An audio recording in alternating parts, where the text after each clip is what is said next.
And this is part 3 of the Jimmy Hoffa story slash 4 and 5.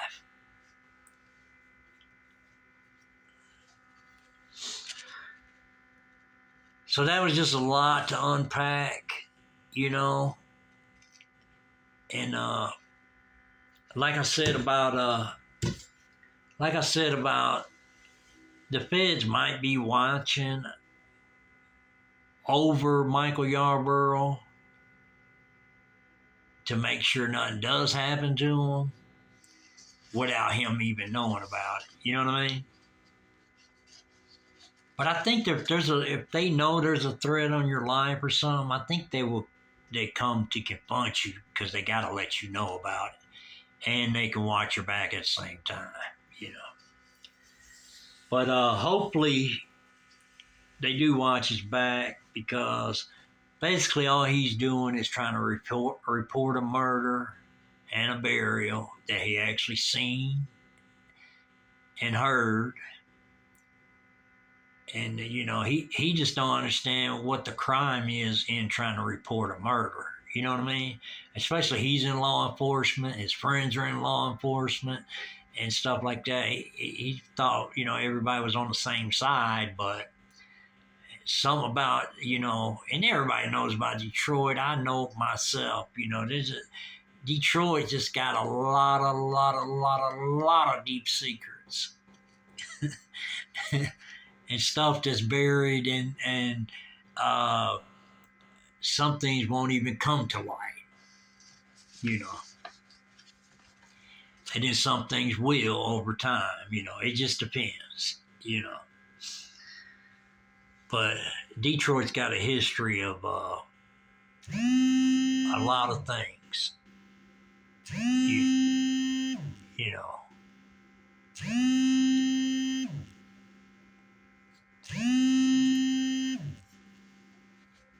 Y'all excuse that buzzing noise. That's somebody trying to call in, but we're not taking the call right now. But anyways,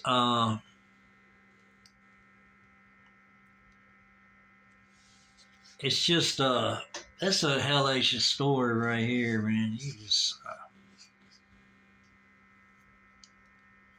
But it sounds like, from what Michael Yarborough's saying, it sounds like he's making progress. He's got the John Benet Ramsey forensic guy on board, you know, and then he's got 2 agencies on board as far as drilling and DNA, stuff like that. So he's making progress. They're trying to talk to John Benet Ramsey case. That's what it is. And those of you, a lot of y'all familiar with that. It was a long time ago where this girl come up missing. Then they finally found her and she was dead. I believe she was in a closet under a staircase in their house or something. So I don't even. There's just that's really a big conspiracy if you ask me. But anyways, that's just crazy. But anyways, that guy that's involved in that case, he's gonna be on board. Then he's got, like I said, 2 agencies and stuff like that. They're trying to reach out to the owner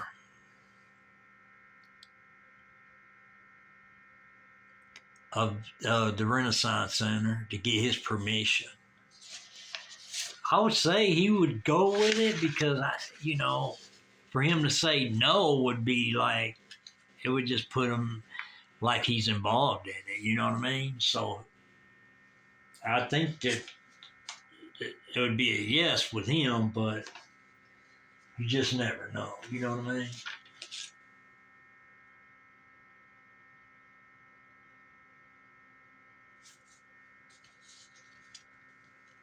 So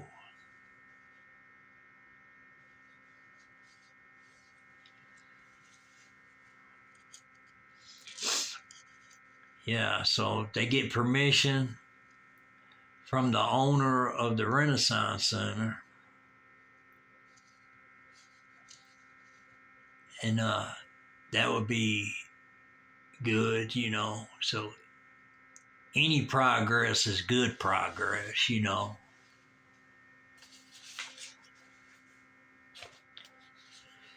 And so yeah, is 100%. He's at the Renaissance Center. Jimmy Hoffa is 100% at the Renaissance Center.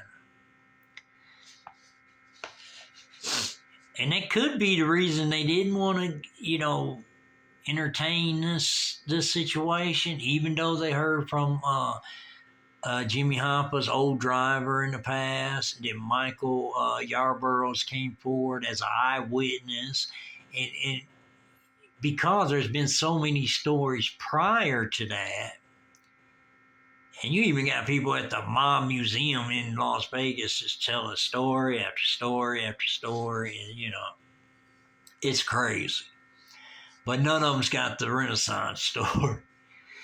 But anyways, and plus they did 9 digs in 50 years, and every dig for Jimmy Hoffa in 50 years, Michael Yarborough has called the feds of Detroit before they made the digs or attempt to make the digs. He called them and said, hey, y'all are wasting your time and resources, because he's an eyewitness.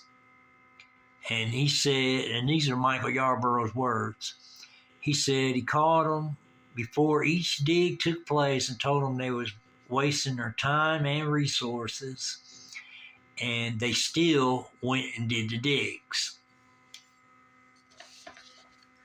So it's just a real crazy story, to be honest with you, And but somebody's going to have to step up to the plate and go check whether they're trying to cover it up or not, because it's just going to get a lot of traction, and they're going to have to. They can't just sit around with their thumb in their ass, excuse my French. But they're going to have to do something about it. Especially just as somebody that's got killed and buried, and you got an eyewitness and an ear witness that was there, and you're going to check out everybody else's theory, and they're just heard it from somebody, and then you're going to check this man's theory out, and he's an eyewitness. Makes no sense at all.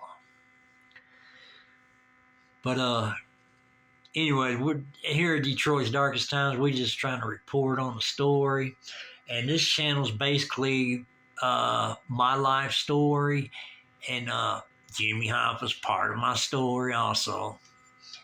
And but anyways, we're just reporting on it, and we're going to try to make a touchdown on this at the end,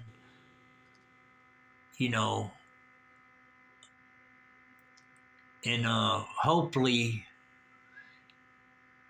we can make progress, stuff like that. And Eric Shine is the only one would interview Michael Yarborough.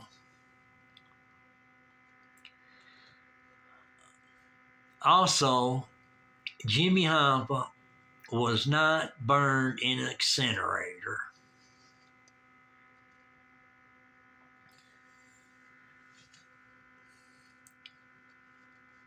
It wasn't killed in a meat grinder. And that meat grinder thing, that was just a guy. All that was a guy talking to another guy at the meat company, and just said that Jimmy Hoffa was grinded up in the meat grinder. And I don't know if this guy was just trying to scare the other guy when he told him that, or he was just, making small talk, because everybody was looking for Jimmy Hoffa. That's all that was about right there. But that, you can discard that, the incinerator, discard the barrel, put them in a barrel and ship them somewhere. And also, Michael Franzese himself told Michael Yarborough that they would not, the mob would not kill somebody and take them out of state or take them far away. As soon as they killed them, they're going to get rid of them as quick as possible. Which I know that personally, because that's why I said they drove straight to the Renaissance Center and disposed of his body right after they picked him up. Because you just ain't got, when you're doing something like that, you just ain't got time to do a whole bunch of different stuff. You just don't have, But anyways, a lot of people's got theories on this, but all that you can disregard. And there's another guy that's saying he's got information from other mobsters, and these are mobsters that, turned on other mobsters and stuff like that. So basically, they're just putting out stories, and whether they're putting out the story to guide you in a different area or they're putting out stories to make money. Any story they put out is not true except for Jimmy Hompa's old driver. That's the only dude you can really go with. And then you can go with Michael Yarborough. Then you can also go with Michael Franzese when he told Michael Yarborough that guy would not have killed you, because if he would have killed you, they would have killed him, because the order wasn't on you, it was on Jimmy Hopper. So, that being said, and this was Thomas Andretta was the guy that Michael Yarborough, he didn't know it at the time, but he found out later. And the reason he found these guys' names and pictures is because he went to a library and somebody had wrote a book about the mobsters and put their names and pictures in the book. And this is how he was able to identify the people that he's seen and put a name to the face. And the guy that showed him the gun, that pulled his glasses off, showed him the scary look in his eyes, and actually came after him was Thomas Andretta. That was the guy that Michael Yarborough thought that was going to kill him. And so he actually peed his pants, being that scared, you know what I mean? So that's a scary situation when Michael Yarborough was 18 years old, And all he was trying to do was apply for a job at the Renaissance Center. He just accidentally walked into this just by hearing somebody hollering for help. And he was just going to go try to help because he thought it was a construction worker, got hurt, and he was just going to help him out. And then he just basically walked into everything that happened,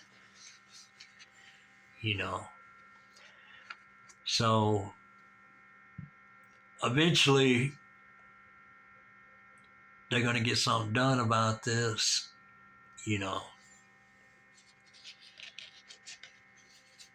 And then they can also get, and I'm sure these guys will be on scene if they start to, a lot of people will be on scene as far as the news and everything, if they'll let them, even if they just I don't know if they'll let them inside where they're doing the dig at, but they would be outside the Renaissance Center 100%. But the urban exploiters, that's some open season for them guys too, if they wanted to be involved in it, Especially the one that did the Detroit. There's some of them did Detroit Urban Explorers as far as the old schools and the history about Detroit. But this would be something good for them to do if they decide to look for Jimmy Hoffa's body and recover Jimmy Hoffa's body and stuff like that. A lot of people would be interested in being involved as far as like basically just reporting the news and stuff like that. That's basically all that is. And but sometimes the urban explorers, they go above and beyond. Some things they ain't supposed to do and they'll still do it just to get the story out. So that's interesting.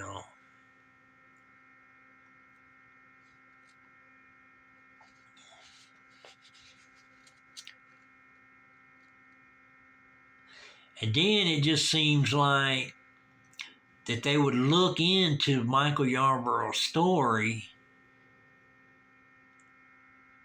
if nothing else, to exclude him from the situation. But he knows 100% that Jimmy Hoffa's there, and he says he believes they know that Jimmy Hoffa's there. The reason they don't want to go there because they done, been involved in a whole bunch of other theories in the past. And who knows what some of them said, Matter of fact, you got, I seen a guy was telling me that there's this dude that's a retired agent, but he might be just doing this for money or for, fame, you might as well say, because he's retired agent, and he says he ain't got no proof of this. He don't show proof. He just going along with this other guy that's been following the story from this one guy made a career out of Jimmy Hoffa's disappearance, and anybody he can get on board to expand his story a little further, he gets them. And this is where this retired agent comes from. And the retired agent says that there's a mobster. And the mobsters probably did this on purpose, just to railroad the feds. But, there's places where the mobsters know the feds has got a wiretap on, and then there's places where the mobsters don't know the feds has got a wiretap on. You know what I mean? So anyways, this retired agent, and this is somebody telling me this, a good source. This retired agent says that they got wiretap, that they hear a mobster saying that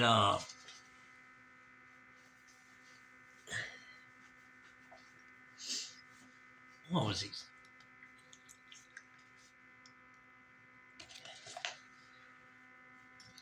Give me a minute because I want to make sure I got this correct. I don't want to give you no false information.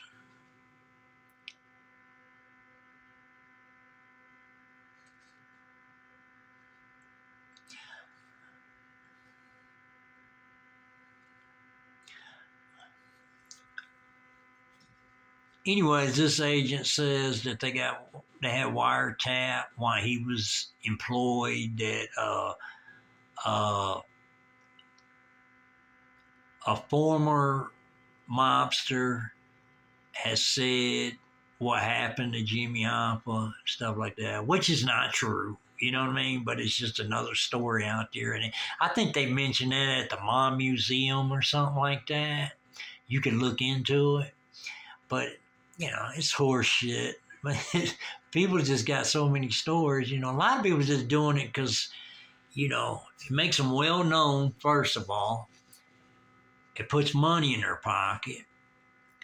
And it's not the truth, And so that, anytime you hear anything or read anything out of a book or anything, it's always good to do your due diligence to, back the claim or back the story.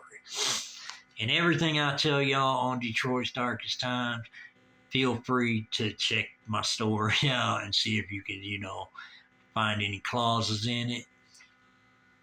And if you do, I would like you to correct me, but you won't find, no, now, not saying I can't make a mistake reporting the story, but I'm just saying I usually give people 100% accuracy, and we keep it real here on Detroit's Darkest Times, and we try to give y'all the the real deal and not no fairy tale or something like that. So that's real important, because people just got so many theories that it's just unreal. That's why it's real important for them to go retrieve Jimmy Hoffa's body from the Renaissance Center, to put an end to everything that, people are just going around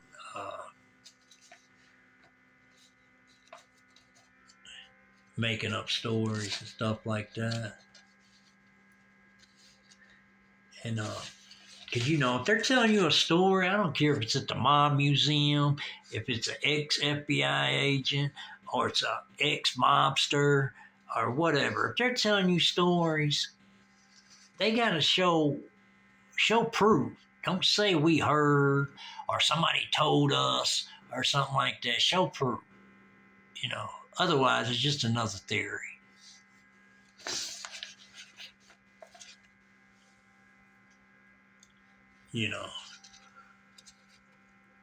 And not saying that the retired agent was not telling the truth. I'm just saying the moms got their way of, firing back at the agents. You know what I mean? Like, they probably knew that the place was bugged and just went in there saying that just to throw them off. You know what I mean?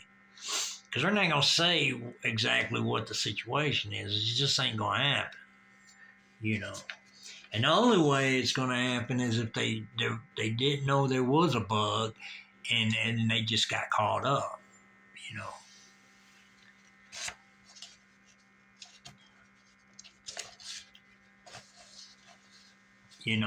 Like the time John Gotti got caught up because he didn't think it was bugged in the hallway and in the apartment and stuff like that, and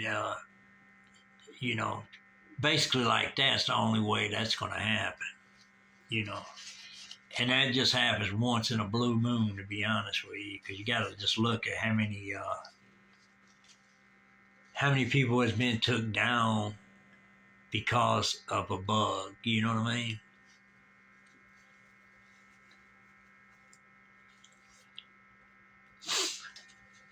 But anyways, that's just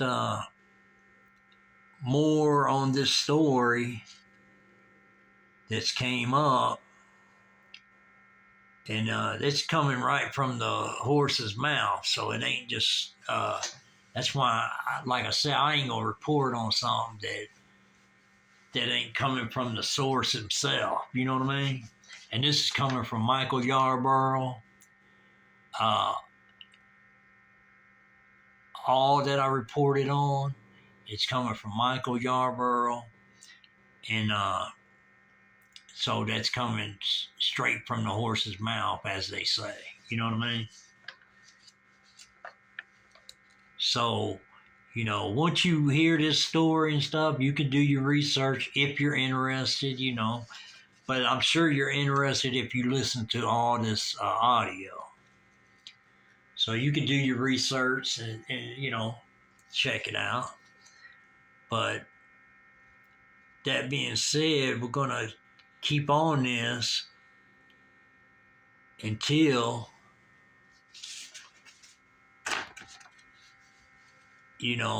they retrieve his body.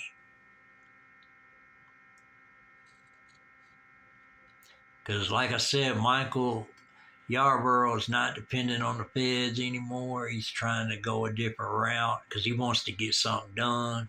And he said he's not. Now, I had some friends say this in the past too. But he said he's not worried about the threats or anything, you know, from the mobsters and all that. But I've had some friends say this too in the past. They're no longer here anymore. But anyways, hopefully the feds will watch his back and warn him if something's fixing to take place or something like that. Because basically all he's wanting to do is report a murder and a burial, and wants them to go retrieve the body. Or it could be bodies, plural. So, you know,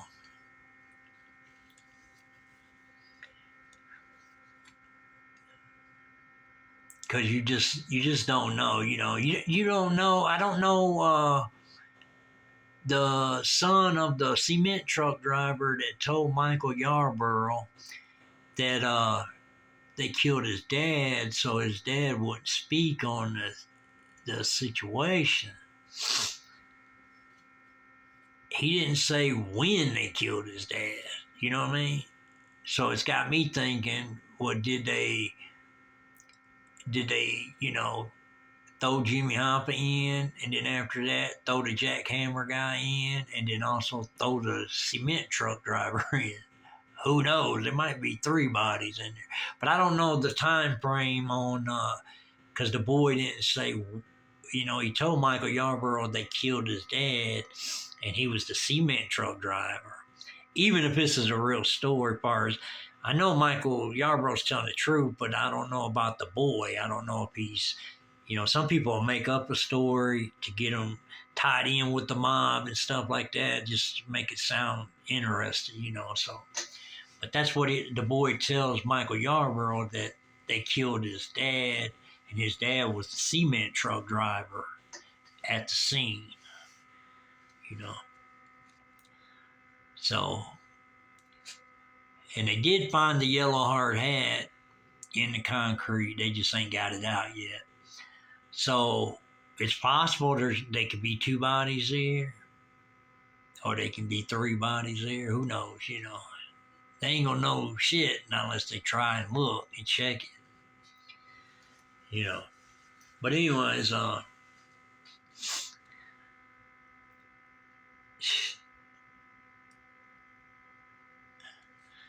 but the way Michael Yarborough thinks is that, he's just done with the feds, because he says he feels like they're just eating donuts and not doing anything,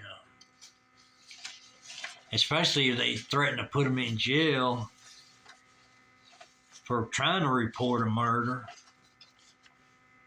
and a burial. That'll make anybody just quit when they see something, to quit saying anything, because some people won't say nothing. They'll just take it to their grave and stuff like that. And then some people will be like, nah, this is something that needs to be spoke on, so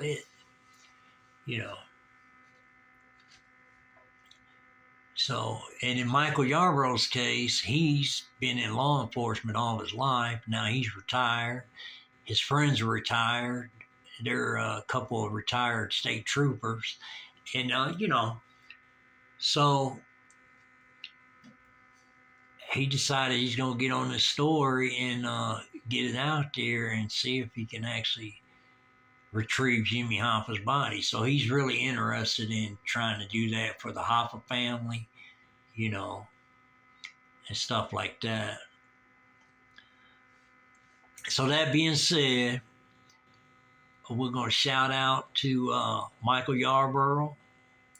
Shout out to Michael Franzese and Michael Franzese Wine. Shout out to the Hoffa family. And we're pulling for the Renaissance owner to give them approval to go in there and do what they need to do. Hopefully that'll be a yes. And we appreciate everyone. that's a member of this channel. And if you're not a member, please subscribe. And then every time you listen to an audio or see a video, like and hit the notification bell, and that'll alert you every time I post another audio or video. And that being said, this is Detroit's Darkest Times. I hope y'all enjoyed the story, and we're going to stay on top of it. So, that being said, we're out.